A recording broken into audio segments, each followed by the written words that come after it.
scones, and we're going to show you how to eat those scones in the best possible way we can.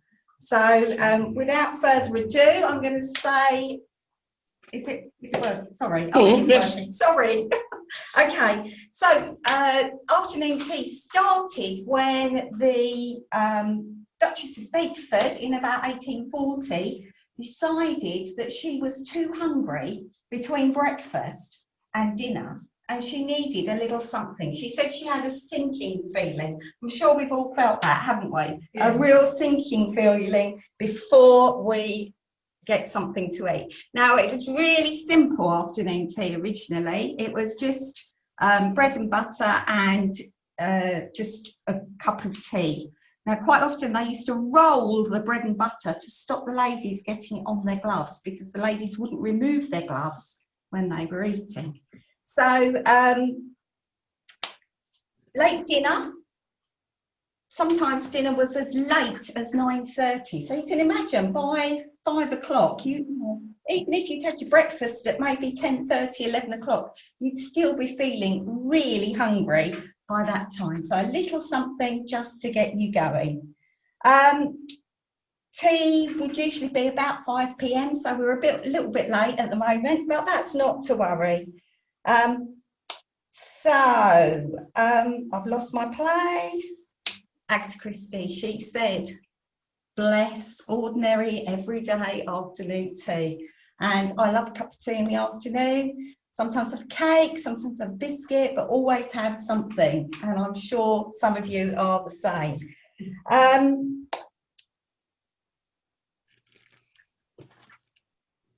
Now in England, I think really afternoon tea has become a bit of a pastime. And you can go out to all sorts of places. It's not just the Ritz that do afternoon tea here in England. You can go to all sorts of places.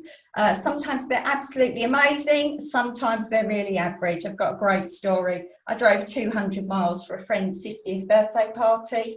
It was an afternoon tea, arrived, and they were manufactured mini cakes cut into slices. Oh. The sandwiches were dry. There was nothing that I really enjoyed on that tea at all. So when I came home, I decided that any afternoon tea I made was going to be all homemade. We make everything here. So we make our own meringues, we make our own Victoria sponges, we make a very special fruit cake that was Churchill's favourite. So everything here is homemade. But often tea includes scones. So I'm going to show you now. Scones. Scones. Okay, could we have a hands up in the room? Scones. Scones. Scones. Scone. Right. Scone. Okay. As a former primary school teacher, when you're teaching phonics, you teach stone. In which case, you can say scone. If you're teaching gone, you might want to teach. So it's up to you. We don't make any bones about it here. I say scone, Nigel says scone. You can all say whatever you like. Okay, so we're going to get started on my recipe. If you want this recipe, just relax. You used that one there, is that all on that one? Okay. So first of all, 225 grams of self-raising flour. Going to put that in to the bowl. Get lots of air in it. You want them to be light. You don't want them to be stones. Or stones. 40 grams of real butter. Now, just what you can, so we should be fine here. Now what you want to do is rub it in. My top tip is have the butter at room temperature. A lot of recipes will say have it cold. I use it at room temperature. I think it goes in a whole lot more quickly. So just using your fingertips, you don't want to get your hands in there. Just using the fingertips, rub in the butter. can't see this. Not very exciting for you over there. Is that salted or unsalted? I prefer salted butter, but I don't add any extra salt to the flour, which a lot of recipes do say to do that. But I would use, if you're going to add extra salt, use unsalted. Quite often we use our own hand-churned butter, which is unsalted here. So when I've made that. Right, so that's about it. As you can see, I've not got very much on my hands at all. Rub them off. Right, 1 tablespoonful of caster sugar. Scones don't need to be sweet. They just need to have that savouriness taken off. Just throw that in. Mix that round. Now, I've got 150 millilitres of buttermilk. Now, this is a byproduct of our butter making. So when we make butter, I take off the buttermilk and I freeze it in 150 millilitre portions, and then I've got it ready for my scones. Now, I'm not going to touch this mixture anymore. My gran always used to say I had hot hands and I would never make pastry, so she taught me not to touch the mixture if possible. So I'm going to pour in almost all the liquid and then start to stir.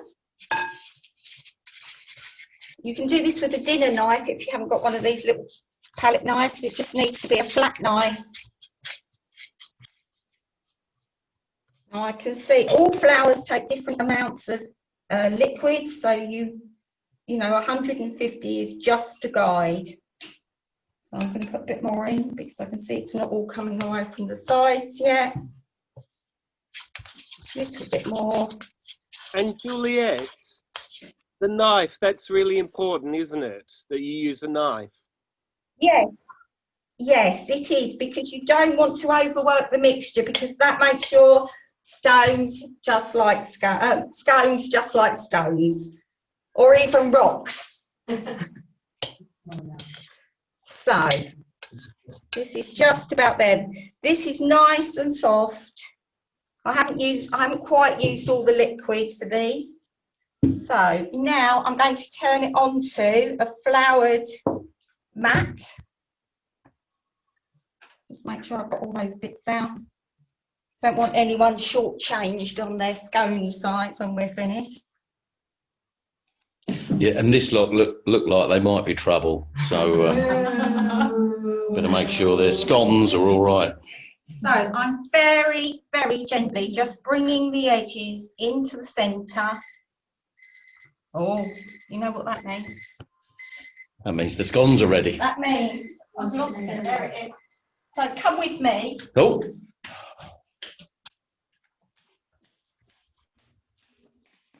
I'll stretch my hands up. This is in the true traditions of children's television. Here's one we made earlier. Yeah. Here's some we made earlier. Oh. Right, there they are. Fresh out of the oven. They're going, I've got to cook some more. They're going on here. A doiled plate, bone china plate. It's always good when you're having afternoon tea to use bone china. Okay, so I'm drooling. You're making me hungry. that's good.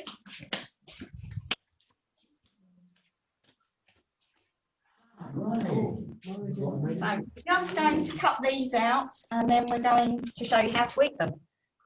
From this, I would just pat it down so that I can get 4 out of the first rolling. 1. Another top tip, dip your cutter in flour and the pastry will come away really easily. Just watch that. Well, I can't remember what it is at the moment. It looks like a cookery demonstration. It is. Not Mark's old man. So then your rollings, cut that one out. And then pop this together, and you've got one more to cut. There should be as little waste as possible, so, but it is the cut edges that allow you to get the really good crack in the side, so you do want to cut the last one. If you roll it, it won't be as nice. Anne says thank you for the top tip about the flour. Good. Then we've got a little bit of egg and milk that we're just going to brush on the top. And then these are going to go in the oven. Gas mark 6 or 7, 425 Fahrenheit, 220 degrees centigrade for between 12 and 15 minutes. Our oven's a bit hot, so I tend to do them for 12. Let's go back in the oven.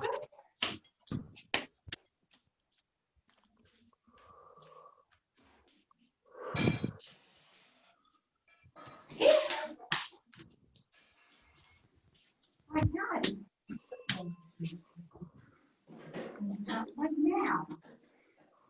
The proof of the pudding. now the proof of the pudding obviously is in the eating. So not quite such a virtual tea for the lovely people that are here, because they're going to learn, if they need to learn, how to put a Devon cream tea together. So I'm going to pass it. I think I can take one and pass it on. Thank you. Let's be careful because they are warm. They are literally just out of the oven.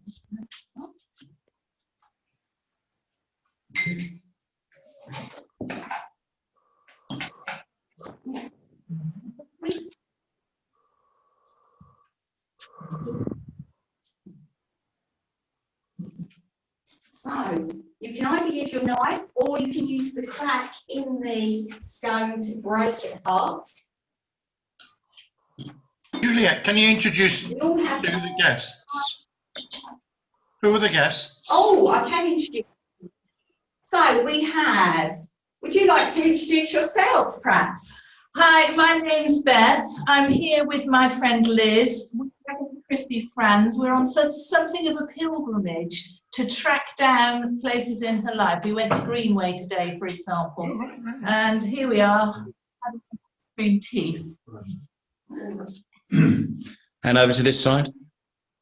Hello, I'm Gary Cooper. I'm the founder of Agatha Christie Location. And these three people are my disciples. Everywhere.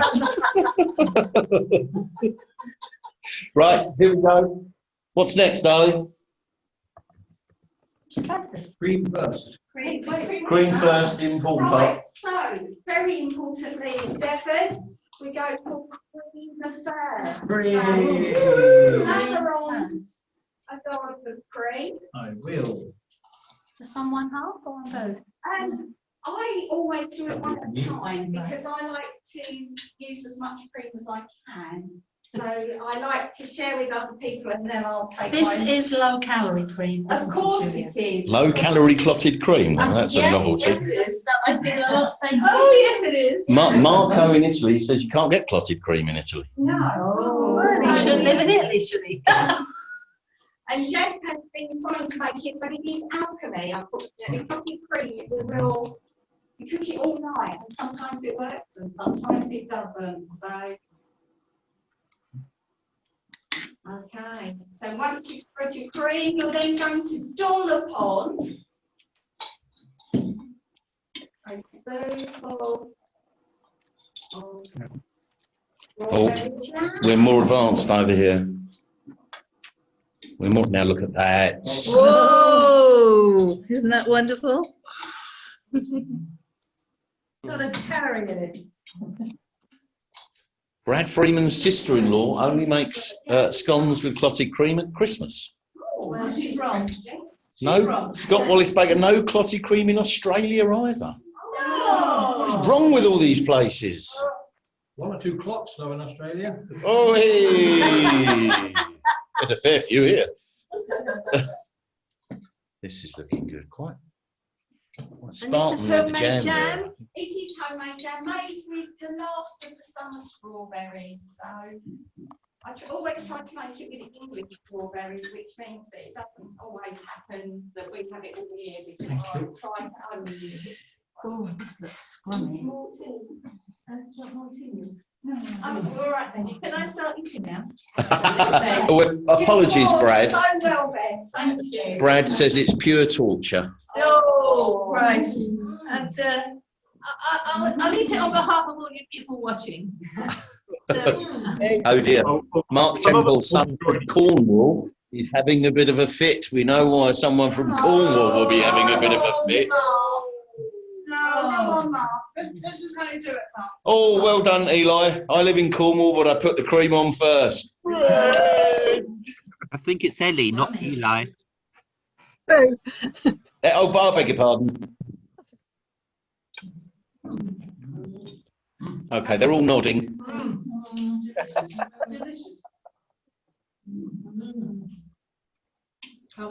Oh, someone from Yorkshire puts the jam on first. We know who that is. You're from Yorkshire, right? Yeah. Oh dear. Oh dear. Bye. Well, there we go, darling. That appears to be a success. Good. So we've got some more in the oven, which we're going to be eating in a little while. I'm so sorry you're not. I was just going to talk a little bit about tea as well. I know there's lots of rituals around tea in, every country around the world seems to have their own tea ritual. Certainly here in the UK,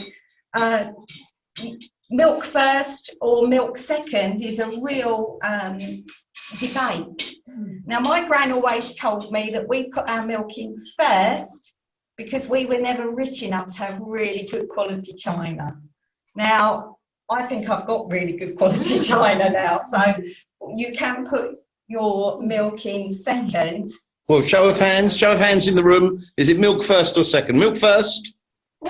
Oh, two, and then milk second. Oh, there we go. It's definitely milk second in the room. And there's a lot of quality people here who probably had china that could take the hot water from the teapot, and so the tea that came from the teapot might have broken the china if it was cheaper china. So that was one thing I wanted to talk about. I meant to mention high tea and low tea. Technically, we're having a high tea at the moment because we're sitting up to the table. Just quickly, Francis, yes, you can get the recipe for the scones. You just send an email to relax@heathcliffhouse.co.uk. Okay, so this is a high tea because we're sat at a table.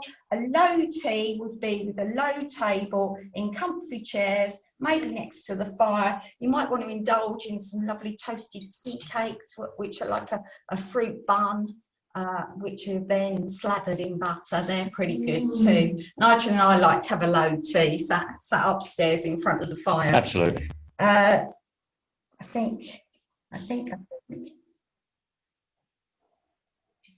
Now, I don't know if Christy really said this, but I'm going to quote this.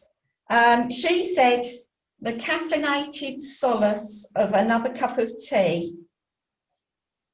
But she also said, "As coffee in England always tastes like a chemistry experiment." So I don't know if that's true, but it's kind of not. If that's what she thought, it's kind of not surprising that she really went for tea. There's lots of references in her books to afternoon tea, to teas, and also to food. Seed cake is something that comes up time and again, and we do make a seed cake here. It's a popular simple cake, but my gran, again, we're back to my gran, she always said less is more with caraway seeds because they can be really, really strong. So when we make it, we're quite careful not to put too much on there. So I think we're just waiting for the other scones to come out, but I think I've just about exhausted what I had to say to you. So, has everybody enjoyed their cream tea?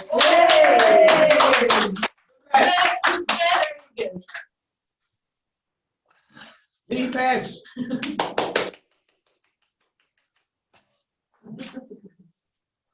So there we go. We're handing back. So, well, yes, anybody that wants to walk in Agatha's footsteps, come and stay with us. We'd love to meet you. Thanks, Juliette. That was really good. Can you take one question from me? Yes, as many as you like. Why does tea taste better in a bone china cup than out of a mug? Well, I think because that's how it's meant to be drunk. With the water, it's best made with soft water. So the best tea you'll get is in Devon, because we've got really soft water here. Don't go to the east side of the country because that's all hard water. Make sure that you only boil the kettle once. Don't reboil it. And certain teas need certain temperatures of water as well. But I think it's all in your head, the bone china, but I love it. So long live but tea in a bone china cup. Absolutely. Can I add something? In my experience, tea always tastes absolutely the best if someone else makes it.